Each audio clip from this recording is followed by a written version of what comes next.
TV Menorá apresenta Janela do Céu. Inicia na TV Menorá um programa com entrevistas. Janela do Céu. Olá, estamos iniciando o nosso programa Janela do Céu da TV Web Menorá, trazendo mais um testemunho, trazendo experiências de vida para que você possa ser edificado e estar crescendo em vida com o Senhor. E através desse canal da TV Web que nós queremos trazer mais e mais do Senhor para que todos nós venhamos ouvir da palavra. Muitas vezes perdemos tempo ouvindo várias coisas e através da internet, desse canal, podemos ser edificados pelo Senhor e estar sempre com nossa mente renovada. E hoje então nós trouxemos a nosso convite o nosso irmão Jarbas, que vai então falar um pouco da sua vida pessoal, como é que foi aquele momento que você sentiu a necessidade de buscar Deus, que você viu que Cristo podia dar um sentido para a tua vida. Como é que foi isso na sua vida? Amém. O meu testemunho com o Senhor é maravilhoso porque hoje eu entendo que é maravilhoso, mas na época que começou eu não gostei nem um pouquinho. Começou quando o próprio Jesus... eu sou uma pessoa que vim da agricultura, eu trabalhava na lavoura, junto com meu pai, né, com meu irmão. E aí, num determinado tempo da minha vida, vinha tudo correndo bem e daqui a pouco desandou tudo. Acabamos falindo, perdemos tudo que tínhamos, né? E naquele momento eu não entendia que já era o trabalhar de Deus na minha vida, porque quando Deus tem um propósito, Ele começa sem a gente entender, mas Ele faz. E aí, quando nós perdemos tudo, então de empresário, de agricultor, tive que trabalhar de empregado para outros agricultores e passando por muitas dificuldades, né, e por muitas provações que vinha da parte de Deus, que na época eu não entendia. Mas hoje, depois eu vi que Deus fez aquilo mesmo. E isto fez com que eu fosse salvo. Minha salvação foi através do grande sofrimento.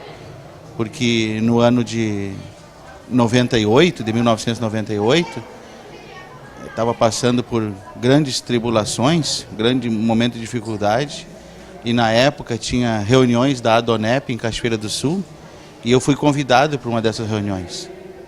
E numa dessas reuniões que eu fui, na primeira que eu fui, lá em Cachoeira, eu aceitei Jesus. Um casal de amigos meus na época, que hoje são irmãos, que estão na igreja, estavam indo nessas reuniões e eles estavam com problemas, e eu também, e aí eles me convidaram para isso. Na época eu não entendia que aquilo não ia resolver nada. E realmente não resolveu nada do jeito que eu pensava. Mas aquele momento foi em 98, né, 1998 eu aceitei Jesus em setembro daquele ano, e depois voltei, continuei ainda no mundo, fazendo tudo que não prestava, porque só fazia o que não prestava, né? Porque quando a gente não está com Jesus, vai que não presta. Come, bebe, envolvido com droga, com prostituição, com tudo quanto é imundice natural do Egito. Então tudo que não prestava eu fiz. E além dos relacionamentos malignos que tive, que não sabia que era maligno, achava que aquilo era bom, mas era do bem e do mal. Também problemas familiares, eu não era casado, mas morava com meu pai, com a minha mãe, com problema de toda sorte. E aquele dia aceitei Jesus, mas voltei. Continuei, saí daquela reunião com Cristo dentro de mim, não sabia que estava dentro de mim, e continuei na beberagem, na imundice, na noite, na festa, na prostituição, por mais ainda até fevereiro de 2000. Aonde o Senhor Jesus estava trabalhando para fora, e o Senhor Jesus, através de um acidente, proporcionou minha destruição total mesmo para começar a buscar o Senhor. Naquele acidente do dia 14 de fevereiro, que não vou esquecer, das 7h20 da manhã, eu me acidentei de moto na BR-116, acho que é a BR-116 lá em Cachoeira, não lembro agora corretamente. E me acidentei aquele dia, que ia indo para fora para trabalhar, e estava assim, nos dias de grande envolvimento, com problemas, lá fora, na lavoura onde eu trabalhava, com o patrão que eu trabalhava, na cidade. E aquele dia de manhã sofri aquele acidente onde o Senhor providenciou estragar tudo, cair do cavalo literalmente a perna esquerda, né? E aí fui para casa e eu me achava autossuficiente, como todo mundo se acha, né? Que não precisava de ninguém. Eu fiquei por alguns bons momentos e um bom tempo, dependendo dos outros para tudo. Para comer, para me vestir, para tomar banho. Era terrível. E eu fui para o hospital e sem dinheiro, sem nada, os médicos não puderam nem arrumar minha perna porque eu não tinha condições. Só me limparam e me mandaram para casa.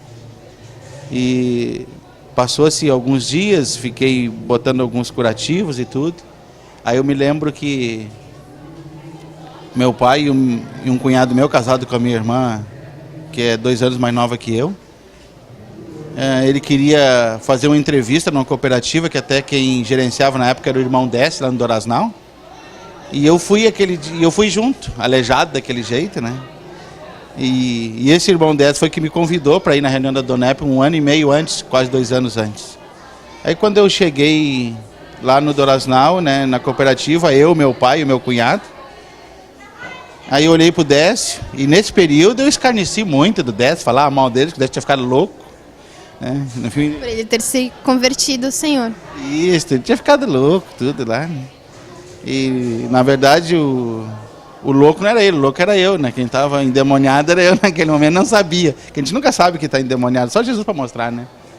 E é interessante aquilo, né? Que a gente está naquela sujeira toda, e eu estava ali todo arrebentado, sem dinheiro, sem emprego, sem empresa, sem nada, machucado e entupido de orgulho e de soberba ainda, né? A coisa mais interessante assim, que tu tá acabado, só falta morrer, só falta ir pro cemitério, porque o resto tá tudo liquidado na tua vida, não tem perspectiva nenhuma. Eu tinha 33 anos naquele momento, 33 anos e meio naquele momento ali, né? Porque eu tinha feito 33 anos em novembro antes, né? Mas a soberba, o orgulho elevado e o desejo ainda de ser aquilo que Deus nunca disse que eu ia ser, né? Que eu queria ser alguma coisa, mas Deus diz para nós que a gente não é nada, né? Mas eu também não sabia. Aí cheguei lá, né? E o Décio me olhou e perguntou: o que houve contigo? Eu disse: me acidentei aí, um cara fez tudo errado para mim. E aí o Assis veio aqui, eu vim junto. Aí ele me disse assim: Jarbas. Não, ele nem me falou. Então foi eu que olhei para ele, mas eu sabia que ele está na Donep. O Espírito Santo inquieta a gente, né? A gente não entende essas coisas mesmo do Senhor. Aí eu olhei para ele, aí perguntei: Décio, tu vai naquela reunião ainda? Ele disse: vou. Lá no cinema agora. Aí ele ficou olhando e disse: tu pode me pegar domingo? Para me levar. O Décio prontamente, né? Evangelista, abençoado de Deus, ele, né?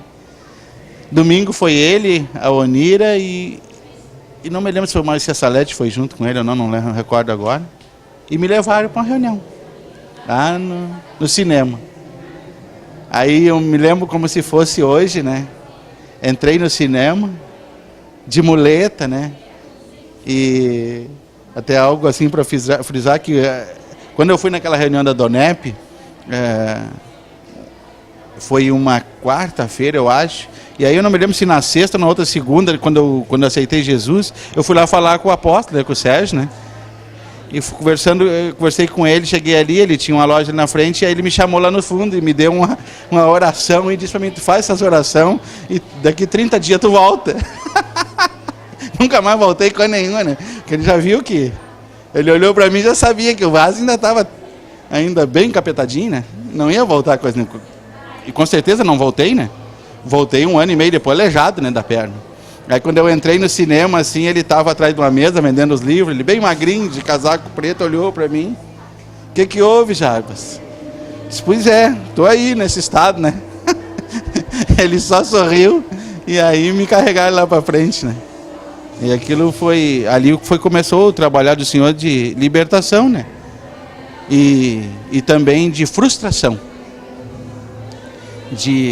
Começou acabando com as expectativas que eu tinha naturais todas naquele momento, né? Então, e naquele culto, eu nunca vou me esquecer que eu sentei bem no meio do cinema, e no final do culto veio a irmã Maria Helena orar por mim, E ela orou, e quando ela começou a orar por mim, eu fiquei num calorão que parecia que ia pegar fogo.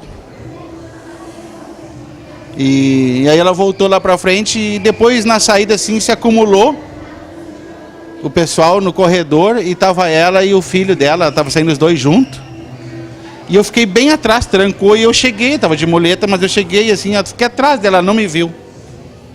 E aí ela conversou com o filho dela, ela foi e disse assim, eu ouvi, ela no momento ela não tinha visto. Eu não sei quem é aquele rapaz ali, nem sei o nome dele, mas quando eu estava orando por ele, eu senti um calorão, e Deus disse que tem um propósito na vida dele, e eu fiquei pensando, propósito? O que será isso?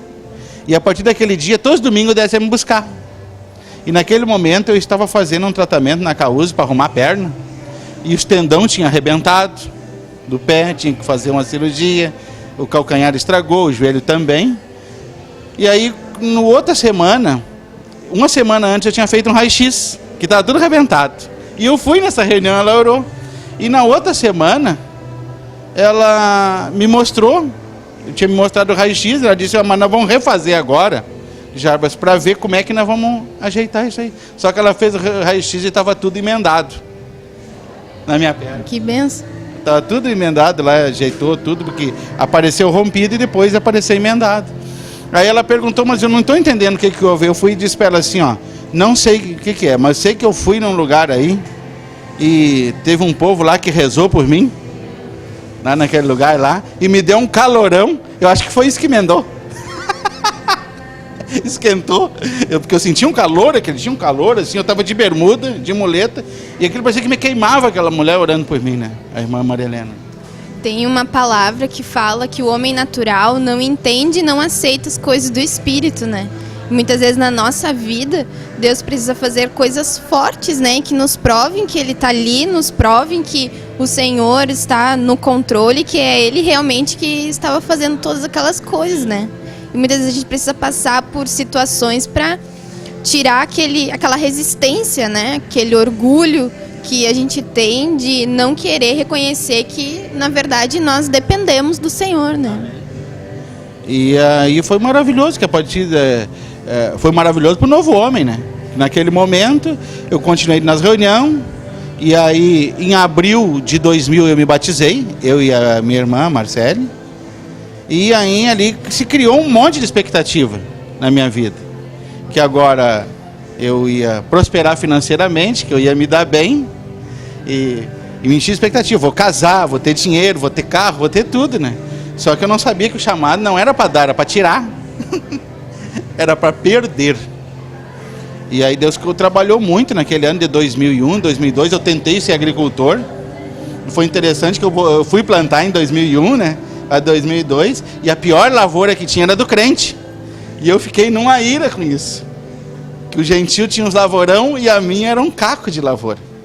Estava indo contra o propósito. Isso, exatamente, porque eu me lembro assim, que não vou me esquecer, que numa reunião de candelabro, eu acho, ou sei lá, teve uma reunião em 2001 que eu estava, não me lembro agora, que uma irmã, que o Senhor usou ela chegou e disse para mim, Jarbas, vinde a mim, parece, comei pão e tomar vinho, naquela palavra assim, vinho e pão, pão e vinho, leite e pão, não lembro. Sem dinheiro, não recordo agora a passagem. Sem dinheiro. E eu não entendi, ali só estava dizendo que era para parar, né? O que aconteceu? Quando eu vim para o Senhor, naquele dia que eu me batizei, antes de eu fazer isso aí, eu não tinha nada e nem dívida. Aí depois que eu teimei com o Senhor, eu fiquei sem nada e com dívida.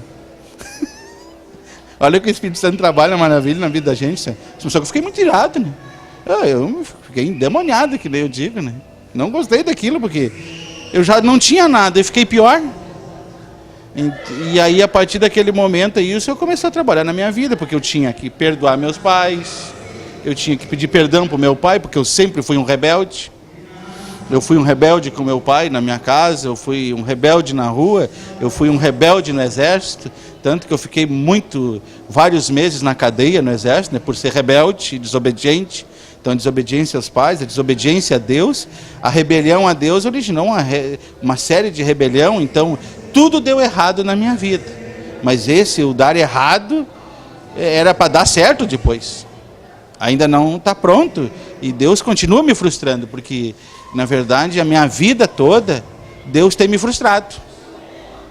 Desde do colégio. É frustração, porque uma frustração em cima da outra para me libertar, para me curar, né? Então são frustrações até o dia de hoje, para Deus me libertar daquilo tudo, aquele meu envolvimento com falsidade, com mentira, com ludíbrio, enrolação, querendo ganhar dinheiro às custas dos outros, manipulando.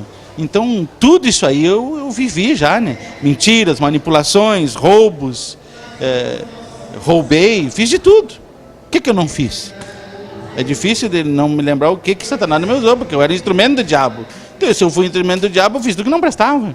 Como é que eu ia fazer alguma coisa que prestasse se eu era instrumento do bem e do mal? Como é que eu posso dizer que o meu passado foi maravilhoso? Meu passado foi um lixo porque foi na mão de Satanás.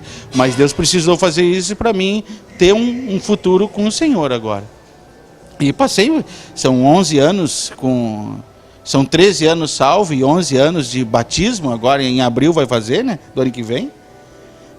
Mas o Senhor só tem feito eu perder e perder. Para poder ganhar Cristo como meu Senhor. Porque se eu não perder tudo isso, não tem como eu ganhar. E eu entendo hoje, né, que quando Paulo dizia que eu perdi tudo para ter a sublimidade de ter Cristo como meu Senhor. Considerar tudo como refúgio, como perca, como esterco, né? Pela sublimidade de ter Cristo como meu cabeça. Então eu vejo assim que o projeto de Deus, na era da graça, agora até a vinda do Senhor, para mim é perder. Mas perder tudo que é natural.